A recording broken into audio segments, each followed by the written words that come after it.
নমস্কার বন্ধুরা, সবাই কেমন আছেন? সোমাস লিটল ওয়ার্ল্ডে সবাইকে স্বাগত জানাই।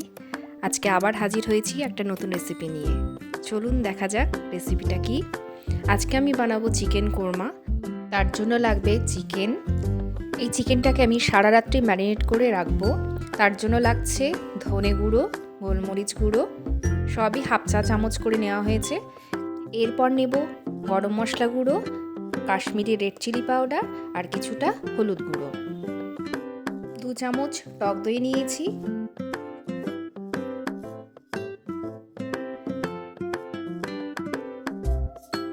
এবং 2 চামচ সাদা তেল নিয়েছি। কিছুটা পরিমাণ লবণ দিয়ে মাংসটাকে সমস্ত মশলার সাথে মাখিয়ে নিয়ে সারা রাত্রির জন্য ফ্রিজে রেখে দেব। এই রান্নাটা করতে মাংসটা যত বেশিক্ষণ ম্যারিনেট হবে তত সুস্বাদু হবে, তবে সময় না থাকলে 3 ঘন্টা অন্তত ম্যারিনেট করে রাখতে হবে। রান্নাটা করতে পেঁয়াজ, আদা, রসুন, ধনে গুঁড়ো, কাশ্মীরি রেড চিলি পাউডার, কেওড়ার জল অপশনাল, গোটা গরম মশলা, টক দই, আমন্ড আর কাজু লাগছে। এরপর সারা রাত্রি ম্যারিনেট করা মাংসটার সাথে আদা এবং রসুন বাটাটা ভালো করে মিশিয়ে নেব। আপনারা চাইলে এই রান্নাটায় কেওড়া জলটা স্কিপ করতে পারেন, তবে অনুষ্ঠান বাড়ির মতো চিকেন কোরমা যদি খেতে চান তবে হালকা কেওড়ার জল দিলে সেই ফ্লেভারটা আসবে। কড়াইতে কিছুটা পরিমাণ সাদা তেল নিয়ে নিলাম। আগেই মাংসটা ম্যারিনেট করা ছিল কিছুটা তেল দিয়ে। এরপর এর মধ্যে গোটা গরম মশলাগুলো কিছুটা পরিমাণ দিয়ে দেব। গরম মশলাগুলো হালকা ভাজা ভাজা হয়ে এলে এর মধ্যে পেঁয়াজগুলো দিয়ে দেব ভাজার জন্য। পেঁয়াজগুলো খুব বেশি লাল করে ভাজবো না, হালকা ব্রাউনিশ করে ভাজলেই হবে।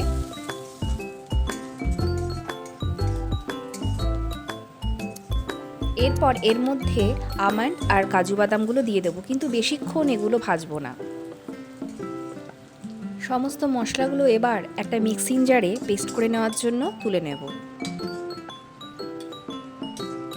এবার ওই তেলেই বাদবাকি গোটা গরম মশলাগুলো দিয়ে দেব। তারপর আস্তে আস্তে ম্যারিনেট করে রাখা মাংসগুলো ছেড়ে দেব।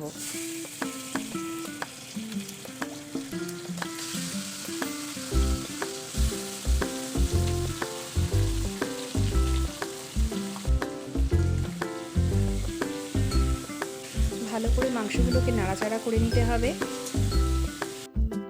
এরপর কিছু সময়ের জন্য ঢাকা চাপা দিয়ে দেবো যাতে মাংসগুলো একটু সেদ্ধ হয়। আর মিক্সিং জারে তুলে রাখা মশলাটা ঠান্ডা হয়ে এসেছে। এবার এর মধ্যে টক দই 2 চামচ মতো নিয়েছি, ধনে গুঁড়ো, কাশ্মীরি রেড চিলি পাউডার 1 চামচ করে নিয়েছি। সমস্ত মিশ্রণটাকে এবার পেস্ট করে নেব। ভালো করে মিশ্রণটাকে পেস্ট করে নেওয়া হয়েছে। খুব বেশি জল অ্যাড করা যাবে না এখানে, কারণ এই রান্নাটাতে জলের ব্যবহার একদমই করা যাবে না। মাংসটাকে এবার কষিয়ে নেব যাতে মাংস থেকে আদা রসুনের কাঁচা গন্ধটা চলে যায়, এবং তারপরে বেটে রাখা মিশ্রণটা এর মধ্যে অ্যাড করে দেব। আবারও সমস্ত উপকরণগুলি মাংসের সাথে ভালো করে মিশিয়ে নিতে হবে।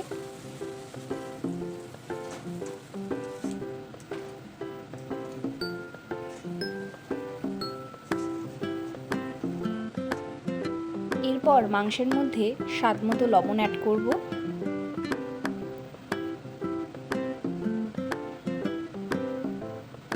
এবং কিছুটা পরিমাণ চিনি অ্যাড করব।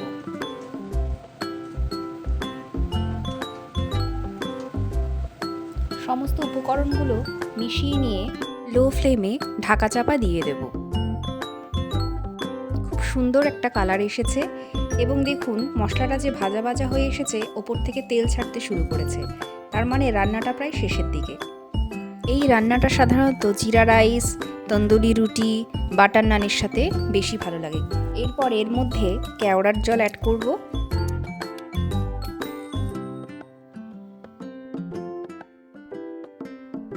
এরপর চিড়ে রাখা কাঁচা লঙ্কা কয়েকটা দিয়ে দেব, এবং কিছুটা ধনেপাতা দিয়ে দেব।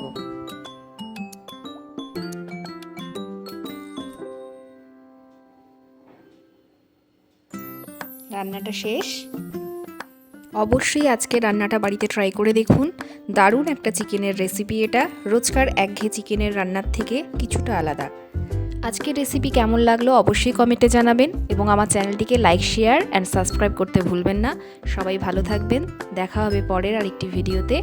নমস্কার।